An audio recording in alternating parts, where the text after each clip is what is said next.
You don't get this in the city. So it's important to like come and like disconnect from the everyday world. And I love it. From starting our day out with some yoga to being connected with nature, man, I kind of see a theme here. So we'll see how the rest of this day goes. But I'm excited to just be away from it all and at the same time being creative. So I'm surrounded by creative people. The energy has always been there since 6 this morning when I woke up with my camera. And here we are, man, about to get some coffee. Hey guys, it's Johnathan Tease, the expertise on social media, and I'd like to welcome you to the Experts Lounge. This is a place where you can come to get an in-depth look at the lives of people just like yourself who are making an impact on this world. My goal is to break down their successes, their failures, and most importantly, give you the blueprint so you can do it too. On today's episode, I rode all the way to Covington, Georgia to talk coffee with DiVance Walker. But you may know him as Typical Div. Div is a music artist, a host, a graphic designer, and more, but today, he's going to get an introduction to yoga, then school me on why black coffee is neat too. In the summer though, this was like blooming, flourishing. They had tomatoes. They make the best jalapenos in Georgia. I don't care what nobody says. A little cilantro, some onions. The bell peppers were fire as well. They had some habaneros that actually went really good into some salsas, so that was tight. And then firewood, they keep the fire blazing all year round. My dad has been chopping the shit out these trees. It's pretty cool, man. You see, that's where we at. We in the middle of Covington.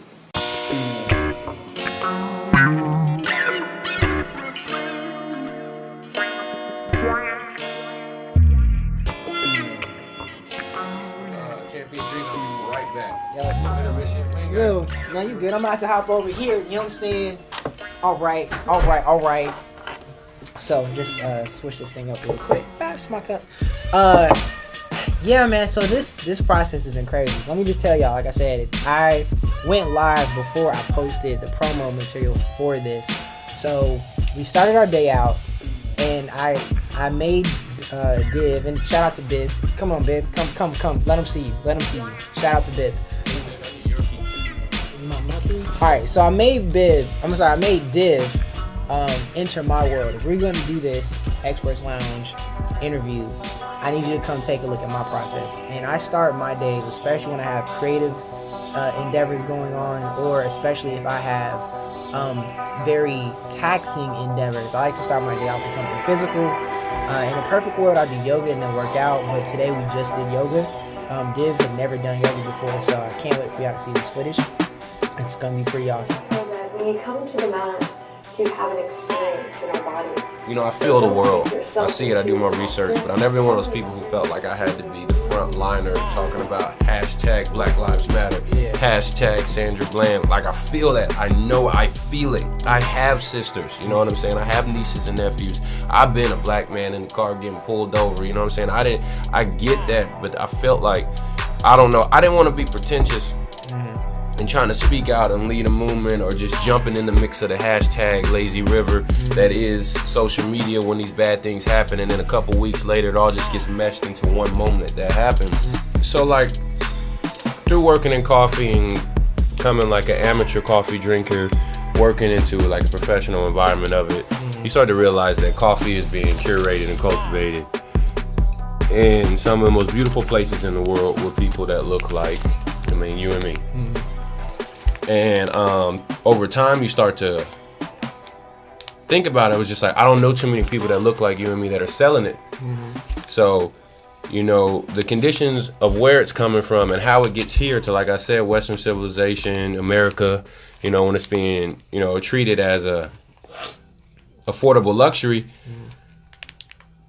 it's not really being served to the communities of the people it comes from, you know. And so that was originally what I started thinking about. That was crazy. I was like, I don't know no black people selling coffee. There's no way around it. Yeah. But I mean, and I'm not saying I have a completely segregated, oh, this is coffee for niggas. No, that's not what I'm saying in no way, shape, or form. But that's where it started at. I was like, that was crazy to me. I'm realizing, what? You got this top quality coffee in Ethiopia. You got this top quality coffee in Kenya, you know, we got the Rwandan coffee, and everyone wants to talk about Ethiopian beans. Even in, you know, Central America, there's a lot of brown people out there too. You know what I mean? But nobody was slanging it to me like that, and I don't know. I think that was my initial driving force, and I saw I wanted to make sure that I had a product that made sense for me as a person, for my lifestyle, for what I'm trying to, where I'm trying to go in life, and what I'm trying to do, but still that I wasn't selling out. You know what I'm saying? So I think that's what's taking so long for me to just jump all the way into it. I was gonna just open up a coffee shop. I had investors ready to go. I was gonna pull the trigger on that. But then I realized I didn't just want to be the face of multiculturalism and coffee. Like, that's not my goal either.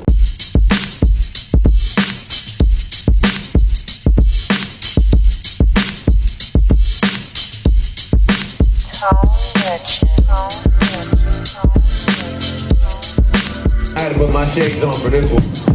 Nobody saw that. Nobody saw that. Chill. Y'all doing a lot. That didn't happen. Yo, I'm not even rapping and I'm nervous. That's how it goes, man.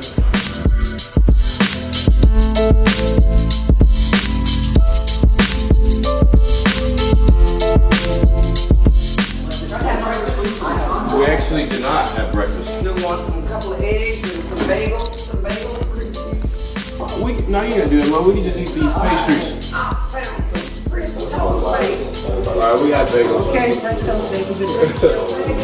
Strawberry cream cheese.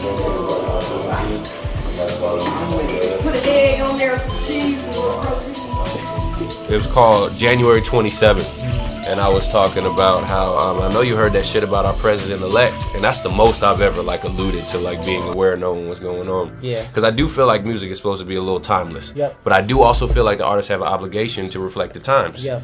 Like a powerful quote I heard was that when shit gets fucked up in the world, that's when artists go to work. Yep. You know what I mean? That's when it's our job to reflect what was going on in the times. And I think me as a man and a person and what I do and how I live my life reflects what's going on in the world and the times, and why I feel the need to start a coffee company, why I feel the need to make sure I have my paperwork and everything together, why I make sure that I keep myself out of trouble at this point in my life. I think that should reflect the times, and why I'm a square when I'm in the car and my homies want to pop the bottle open. You know what I mean? No, I know what happens if they get pulled over. I know what happens. I know the best case scenario and the worst case scenario, so I'd rather be cool. But as far as my music and my album, I just try to be introspective on whatever music I want to make right now. Every album I just try to focus on. If I'm gonna focus on the musicality of the album this time, that's what I'm gonna focus on. If next time, if I'm gonna focus on making sure I drive this point home, you know what I mean, I'll go that route. So I firmly believe, to your point, that, you know, good music is a snapshot in time in that person's journey at that moment, right? Like, you kind of know where Jay-Z was when Reasonable Doubt came out. I mean, he was, you know, literally a year removed from the streets. Right. Versus when you look at a project now, he's like, man, I got the life, the business, the wife, you know what I'm saying? Like, that's just his change. So where do you feel you are in your life right now? Like, what's your snapshot right now? Whew. At this point, I've done 6 projects, right? 3 of them I officially stand behind that were released under my imprint. You know what I mean? I gotten to the point to where I kind of get that I might be able to make people press play at the same time. So what, am I going to have something to say, or am I just going to make sure the experience and the moment behind it was worth it? I'm just at a point where I realize that I've been able to do a lot of trial and error. You know what I mean? I made a decision at one point in time, I'm willing to look dumb until I can look good. And so now, like, you can't tell me I look dumb. Right. Now you can't tell me it's not working. Stop it. Like you can't really tell me much at this point. You can't tell me how to maneuver and go forward, because I mean, I just kind of through trial and error kind of realized how I want to wiggle my way through the pipeline that is, you know, the future of hip hop.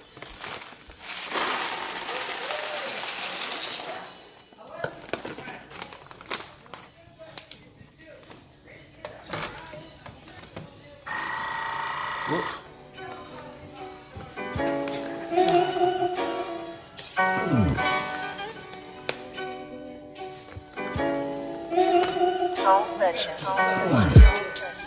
So I wanted to shout out Div and his folks, man, for this amazing experience, the hospitality, It was amazing, man. The vibe, just kind of hearing how my man's came to be and just seeing his family, man. This is like literally gold. His house is beautiful. The relationship that he has with his family is beautiful. It's clear to see how and why Div is the person that he is. Also want to shout out this package of roasted coffee. So the coffee that he roasted is neatly packaged in this thing. So if you don't know, Div is a designer, has graphics and product and packaging experience too, which is a completely different conversation that we didn't even get a chance to touch on. Give us some feedback. Let us know if you like the coffee. I'll drop some links so you can order a bag or at least check out Div's project. Self-titled. It's on all the major streaming platforms. And that's it, man. I really ain't got nothing else for you. Seriously, I think we covered as much as we can in this one episode. So yeah, I'll at you. Peace.